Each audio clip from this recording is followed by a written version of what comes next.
श्री गणेशाय नमः। अथ श्रीलक्ष्मीनारायणाष्टकम्। आर्तानां दुःखशमने दीक्षितं प्रभुमव्ययम् अशेषजगदाधारं लक्ष्मीनारायणं भजे। अपारकरुणाम्बोधिम् आपद्बान्धवम् अच्युतम् अशेषदुःखशान्त्यर्थं लक्ष्मीनारायणं भजे। भक्तानां वत्सलं भक्तिगम्यं सर्वगुणाकरम् अशेषदुःखशान्त्यर्थं लक्ष्मीनारायणं भजे। सुहृदं सर्वभूतानां सर्वलक्षणसंयुतम् अशेषदुःखशान्त्यर्थं लक्ष्मीनारायणं भजे। चिदचित् सर्वजन्तूनाम् आधारं वरदं परम् अशेषदुःखशान्त्यर्थं लक्ष्मीनारायणं भजे।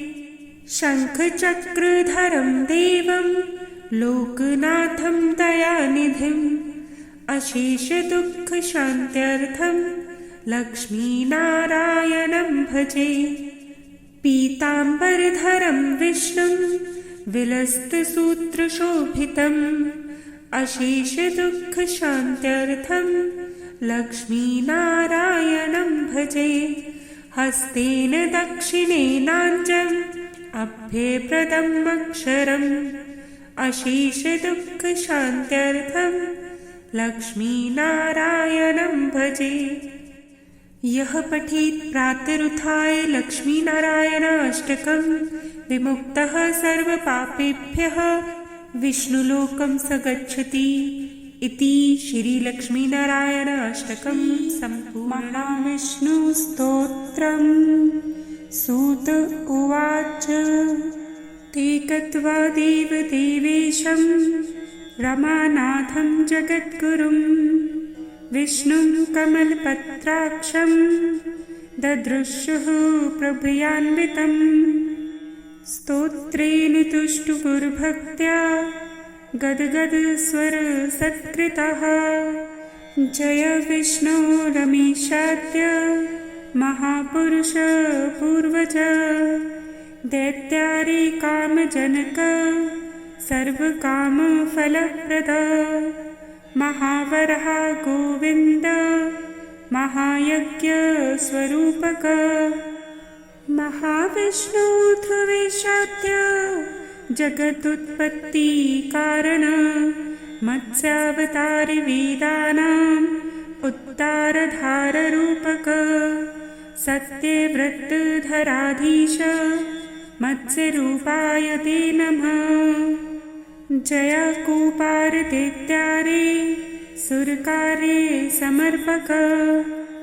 अमृताप्तिकरीशान कूर्मरूपाय ते नमः। जयादिदैत्यनाशार्थ मादिसूकररूपधृक्। मय्युद्धारकृतो धोग कौलरूपाय ते नमः। नारसिंहं वपुः कृत्वा महादैत्यं तदारयः। करजैर्वरधृताङ्गं तस्मै नृहरये नमः। वामनं रूपमास्थाय त्रैलोक्यैश्वर्यमोहितं बलिं सञ्चलायामास तस्मै वामनरूपिणे। दुष्टक्षत्रविनाशाय सहस्रकरशत्रवे रेणुकागर्भजाताय जामदग्न्याय ते नमः। दुष्टराक्षसपौलस्त्य शिरश्छेदपटयस्य श्रीमध्याशरथे तुभ्यं नमोऽनन्तक्रमाय च। कंसदुर्योधनाद्यश्च दैत्यः पृथ्वीशलाञ्छनैः भाराक्रान्तां महीं योऽसा वुज्जहार महाविभु धर्मं संस्थापयामास पापं कृत्वा सुदूरतः। तस्मै कृष्णाय देवाय नमोऽस्तु बहुधा विभो। दुष्टयज्ञविघाताय पशुहिंसा निर्वतये। बोद्धरूपं दधो योऽसौ तस्मै देवाय ते नमः। म्लेच्छप्रायखिले लोके दुष्टराजन्ये पीडिते। कल्किरूपं समातथ्यो देवदेवाय ते नमः। दशावतारस्थिते भक्तानां रक्षणाय वै। दुष्टदैत्ये विघाताय तस्मात् त्वं स्वर्दुःखहृत्। जय भक्तारतीनाशाय धृतं नारीजलात्मसु। रूपं येन त्वया देव कोऽन्यस्त्वतो दयानिधि। इत्येवं देवदेवेशं स्तुत्वा श्रीपीतवाससं प्रणेमुर्भक्तिसहितः साष्टाङ्गं विबुधर्षभः। तेषां स्तों समाकर्ण्य देवः श्रीपुरुषोत्तमः। उवाच विबुधान् हर्षयच्छिर्गदाधर। श्रीभगवान् उवाच प्रसन्नोऽस्मि स्त्वेनाहं देवास्तापं विमुञ्चत। भवतां नाशयिष्यामि दुःखं परं दुस्सहं। वृणुध्वं च वरं मत्तो देवः परं दुर्लभं। ददामि परं प्रीतः स्तवस्यासे प्रसादतः। य एतत् पठति स्तोत्रं कल्ये उत्थाय मानवः। मयि भक्तिं परां कृत्वा न तं शोकः स्पर्शेत कदा। अलक्ष्मीः कालकर्णी च नाक्रमेत्तत् गृहं सुरः। नोपसर्गा न वेताला न ग्रहा ब्रह्म राक्षसः। न रोगावातिकः पैतः श्लेषं सम्भवन् स्थिता। नाकालमरणं तस्य कदापि च भविष्यति। सन्ततिश्चिरकालस्था भोगाः सर्वे सुखादयः। सम्भविष्यन्ति तन्मृत्य गृह्यः स्तोत्रपाठकः। किं पुनर्बहुनोक्तेन स्तोत्रं सर्वार्थसाधकम्। एतस्य पठनान्नृणां भुक्तिमुक्ति न दूरतः। देवा भवत्सयो दुःखं कथ्यतां तद् संशयम्। नाशयामि न सन्देश्चात्र कार्योन्नुरेव च। एवं श्रीभगवद्वाक्यं श्रुत्वा सर्वे दिवोकसः। प्रसन्नमनसः सर्वे पुनरुच्चुर्वृषाकपिम्।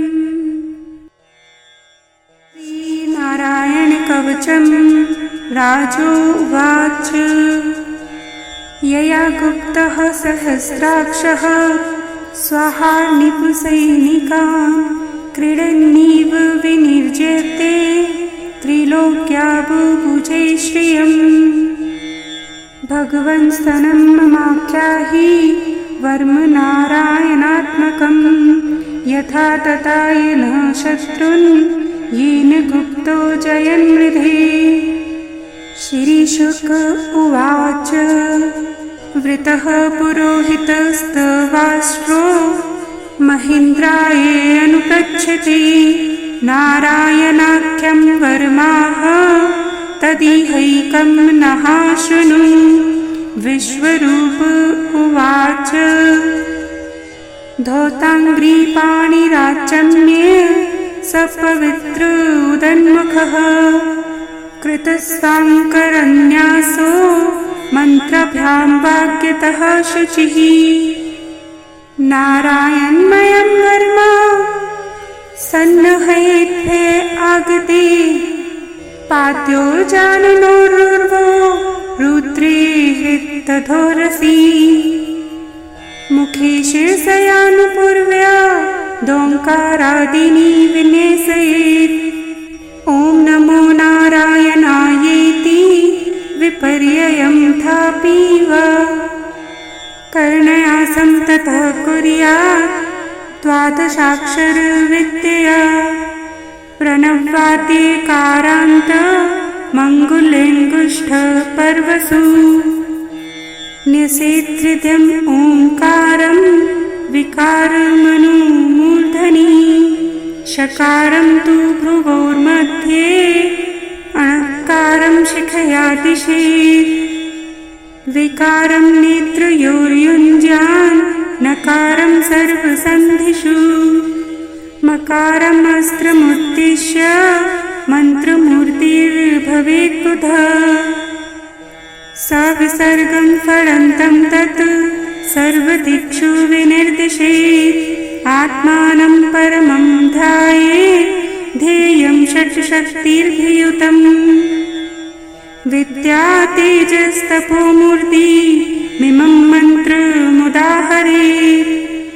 ॐ हरिर्वृद्ध्यानमं सर्वरक्षयां न्यस्ताङ्घ्रि पद्मं पद्मेन्द्रपृष्ठे दरारिचर्मार्सिगदेषु चाप पाषाण्डधानो अष्टगुणो अष्टबाहुः जलेषु मां रक्षतु मत्स्यमूर्ति यार्दो गणेभ्यो वरुणस्य पाशात् स्थलेषु मायावटुवामनो व्यात् त्रिविक्रमः खेवतु विश्वरूपः दुर्गेषु वट्व्याजिमुखादिषु प्रभुः पायान्नरसिंहो सूर्ययुद्धपारिः विमुञ्चतो यस्य महाट्टहासं दिशो विनेतुन्नर्यपन्तश्च गर्भः रक्षत्वसोमाध्वनियज्ञकल्पः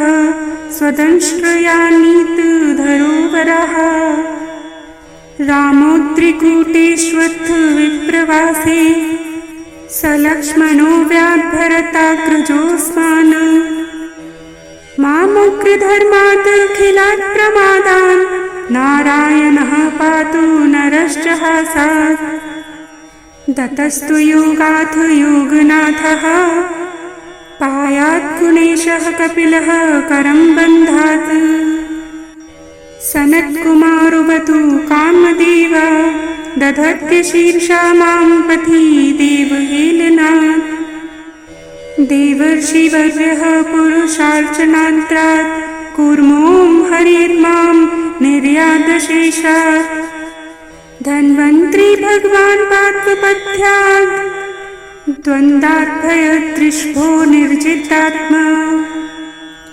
यज्ञश्च लोकाद्वाचनान्तात् वलोकनात् क्रोधवशादहीन्द्रः द्ववेप्यानो भगवान् प्रबोधात् बुद्धस्तु पाखण्डगणप्रमादात् कल्कीः कले कालमलात् प्रपातु धर्मावनायुरुकृतावतारः मां केशवगत्या प्रात्रवर्यात् गोविन्द आसङ्गमातवेणुः नारायणः प्रहनः उदात्तशक्तिर्धनन्दिनी विष्णुरिन्द्रपाणिः देवोपराणे मधुहोग्रधन्वा सायं त्रिधामवतु माधवो मां दोषी ऋषिकेशे उदार्तरात्रे निशिथे कोक्तु पद्मनाभः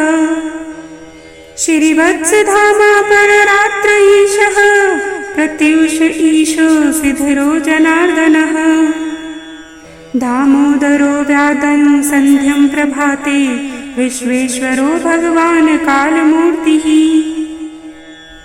चक्रं युगान्ताण्डतिग्मेनेमि भ्रमत्समन्तात् भगवत् प्रत्युक्तम् तन्धक्तिदन्धक्तरी सैन्यमाशु कक्षं यथा वात्सखो हुताशः गदेशनि स्पर्शन् विस्फुलिङ्गे निष्पिण्डिनि निष्पिण्डे जित्प्रयासी कूशमाण्डविनायकयक्षरक्षो भूतग्रहांश्चूर्णये चूर्णयारी त्वं यातु दानप्रमत्प्रेतमात्री पिशाचवित्रग्रह घोरदृष्टि दरीन्द्रविद्रावये कृष्णपूरितो भीमस्वनोरे हृदयानि कम्पयन् त्वं तिक्तधारासि विरारिसैन्ये मीशप्रयुक्तमं छिन्दि छिन्दि चक्षूंश्च चर्मञ्च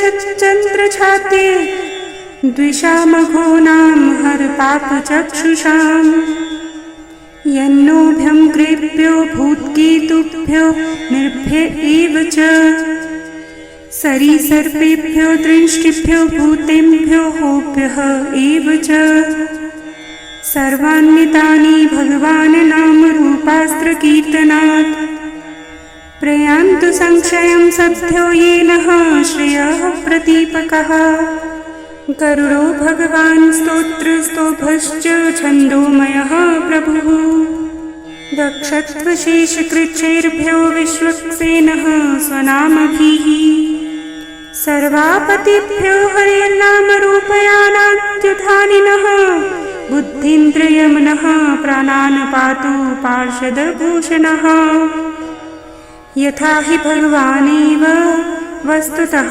सद्सज्जयत् सत्यनानेन न सर्वे यान्तु नाशम् उपद्रवः यथैकात्म्यानुभावानं विकल्परहितः स्वयं भूषणायुद्धलिङ्घाय धत्ते शक्तिः स्वमायया तेनैव सत्यमानेन सर्वज्ञो भगवान् हरिः पातु सर्वैः सर्वरूपर्णः सदा सर्वत्र सर्वज्ञः विदुक्षु दिक्षुर्धर्मवतः समन्ता दन्तर्बहिर्भगवान् नरसिंहः प्रहापय लोकभयं स्वनेन स्वतेजसा ग्रस्त समस्ततेजः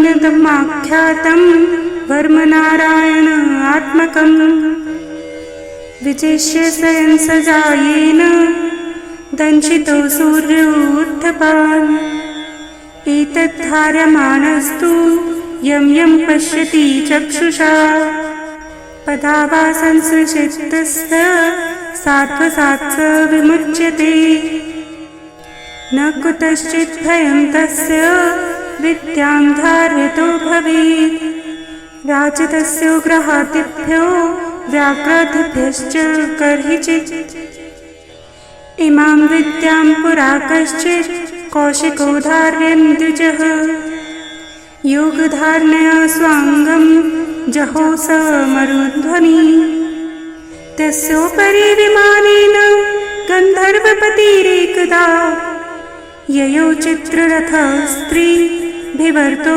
यत्र द्विजक्षया गगनान्यपतत्सद्यः सविमान्यो हवक्षिरः सवाल्खिल्यवचनादात् स्थिनाद्या विस्मितः प्रास्य प्राची सरस्वत्यां स्नात्वा धाम स्वनं मगात् श्रीशुक उवाच य इदं शृणुयात् काले यो धारयति चात्रितः तं नमस्यन्ति भूतानि मुच्यते सर्वतो भयात् एतां विद्यामधिगतो विश्वरूपाच्छत्कृतुः त्रैलोक्यलक्ष्मीं बुभुक्षे विनिर्जित्ते मृधेसुरा नमः श्रीहरिध्यानाष्टकम् वन्दे कान्ततनुं